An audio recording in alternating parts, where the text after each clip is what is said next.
Deep within the city, where the subway system twisted into a maze of forgotten tunnels and dark passages, lay a station few dared to speak of, Shadow Station. Legend had it, the station was shut down in 1974 after a horrific accident. A train had derailed, and every passenger aboard vanished without a trace. No bodies were ever recovered, just eerie silence and empty cars. Mark, an architecture student with a passion for exploring abandoned places, decided to investigate the station for his final project. He had scoured obscure online forums and unearthed ancient maps pointing to its location. The rumor was that you could only reach it by taking the last train of the night and exiting into a specific tunnel just before the final stop. On the night of his daring expedition, Mark descended into the depths armed with a flashlight, camera, and notebook.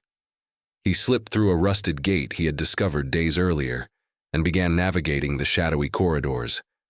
The air was thick, carrying a metallic tang that clung to his nostrils. Suddenly, the distant rumble of a train broke the oppressive silence. Impossible, he thought, as the line had been decommissioned decades ago. The train's headlights pierced the darkness, but what it revealed froze Mark in his tracks. These were no ordinary cars.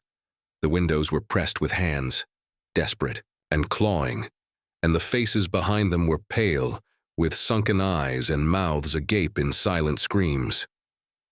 The train thundered past, leaving an unnatural chill in its wake. Mark pressed on until he reached the station.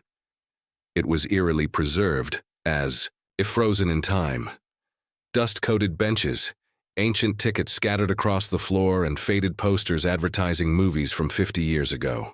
But one thing stood out: a wall clock that kept perfect time, its ticking unnervingly loud in the silent void. He turned on his camera to record, but it malfunctioned repeatedly. Then a whisper filled the air. "Why are you here?" He spun around, his flashlight trembling in his grip, but saw no one. The station's flickering lights illuminated a sudden horrifying sight, dozens of figures materializing in the shadows. They were the missing passengers, their distorted faces etched with pain, staring directly at him.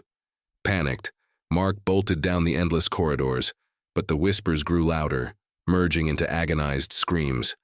The sound of an approaching train rooted him in place. Turning back, he saw the phantom train, gliding toward him more slowly this time. A voice, cold and disembodied, echoed in his mind.